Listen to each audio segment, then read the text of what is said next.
In the scorching heat of the Saudi Arabian desert, buried under layers of sand and silence, something incredible was discovered. At first glance, this place seemed empty and forgotten, just another patch of desert, lifeless and ignored. But suddenly, all eyes turned to it. Scientists, historians, and even people who don't believe in religion are now scrambling to figure out what was found here. And here's the wild part. This discovery didn't come from religious experts or Bible believers. It came from a group of atheists. They weren't out there looking for proof of God. They were digging into the past, looking for history. But what they stumbled upon, it may just rewrite everything we thought we knew. Backhand index pointing right. Before we go deeper, make sure to hit that subscribe button if you're into real discoveries that connect science, archaeology, and ancient texts. We bring forgotten history back to life, and today's story might just blow your mind. Let's get into it. This is one of the most stunning mysteries ever uncovered in the Middle Eastern desert. For centuries, people have argued over one big question. Where exactly is Mount Sinai, the place where, according to the Bible, Moses received the 10 Commandments? The popular answer: a mountain in Egypt's Sinai Peninsula. It's been a sacred site for generations. Pilgrims travel there. Tourists hike it. It's a holy destination. But here's the twist. Many archaeologists have quietly doubted that this is the real place. And then came a bold new theory. One that moved the search away from Egypt and into the heart of Saudi Arabia. This theory was pushed by an American explorer named Wyatt. He wasn't a famous scholar. In fact, most of the academic world laughed at him. He faced arrests, mockery, and tons of criticism.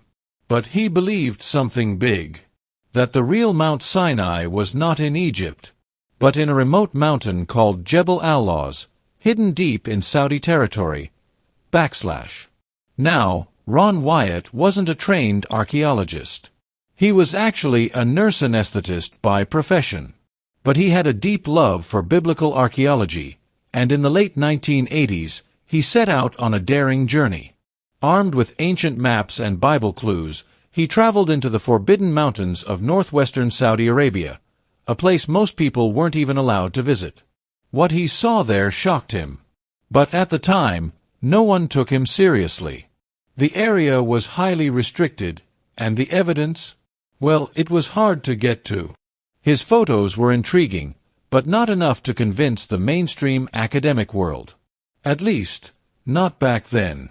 Backhand index pointing right. Fast forward to today. A new team enters the picture. This time, it wasn't Bible believers, but a group of secular researchers, many of them open atheists. They got special permission from the Saudi government to explore areas that were once completely off-limits. Their goal? To map out ancient trade routes and study tribal migration, not to prove anything from the Bible. They followed the evidence, plain and simple. But what they found left even the most skeptical among them speechless.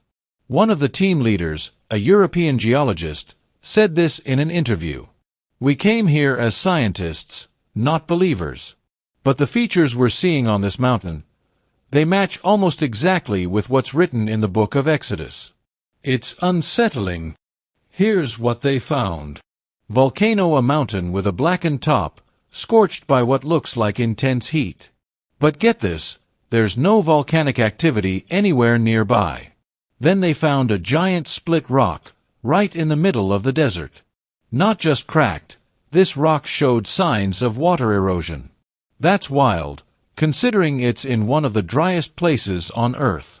It eerily matches the Bible's account in Exodus 17 verse 6, where Moses strikes a rock at Horeb, and water miraculously gushes out. But that's just the beginning.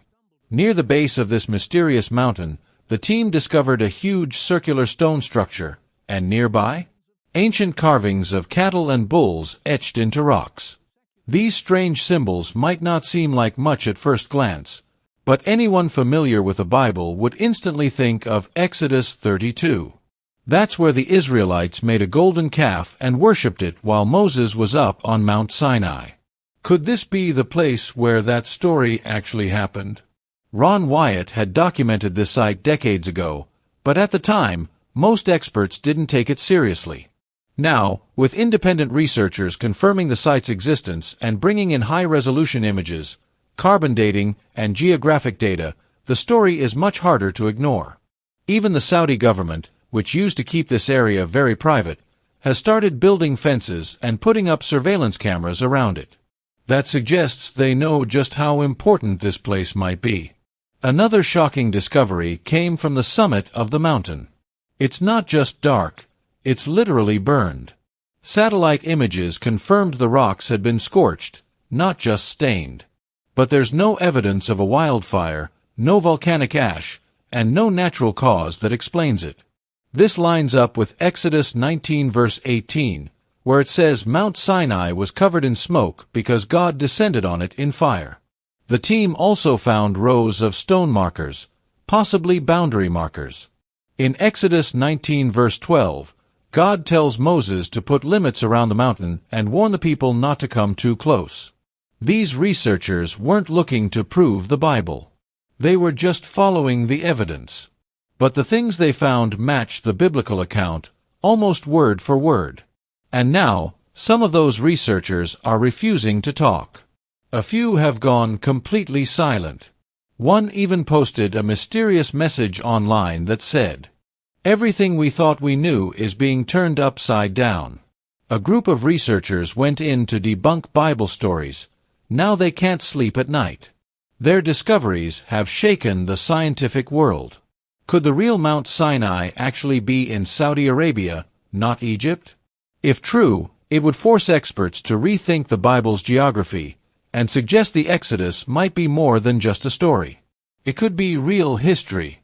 Dr. Leonard Miller, a skeptic who visited the site, said it best. You don't have to believe in the Bible to see that something extraordinary happened here. So why hasn't the world heard more about this? One reason could be politics. Saudi Arabia's religious policies may have made it difficult to promote a site tied to Jewish and Christian scripture. Another reason: academic pride. For decades, scholars believed Sinai was in Egypt. Moving it means admitting they were wrong, and that's not easy. But the evidence is getting harder to ignore. The Bible isn't just spiritual, it may also be historical. And now, the land seems to be proving it. From blackened mountain tops to split rocks in the desert, the truth is rising, confirmed not just by believers, but by atheists and scientists. All eyes are now on Jebel al-Lawz. Will the site be protected, explored further, or hidden again? If this amazed you, like, subscribe, and share. Because the past isn't lost. It's just waiting to be found.